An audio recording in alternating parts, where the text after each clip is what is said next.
নারীটা কেন দেখলাম, কেন এতগুলো ছবি দেখলাম, এই যে মোটামুটি আহারে আজকে ফজরের নামাজ পড়লাম না, একটা ওয়াক্ত নামাজ পড়লাম না, এ কদ্দুরও যদি কারো থাকে, কথাটা বুঝছেননি? মানে বিবেকের একটা কি দংশন, বিবেকের একটা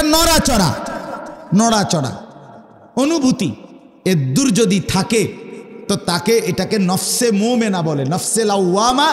এটারই আরেকটা নাম নফসে মুমিনা। এদ্দুর হইলে মুমিন, এর থেকে নিচে নেমে গেলে আর মুমিন থাকে না। অর্থাৎ যেই অন্তর, যেই ভেতর আর নড়ে চড়ে না, বিড়ি খাইতেছে স্বাভাবিক, সুদ খাইতেছে আজ 30 বছর কোনো আওয়াজ নাই, মিথ্যা বলতেছে আজ 20 বছর কোনো সমস্যা নাই, মহিলা বেপর্দা চলতেছে কোনো সমস্যা নাই, ওই মানুষে আসে যায় চায়, এবারে সবার সামনে গোসল করে, খালের পারে নদীর পারে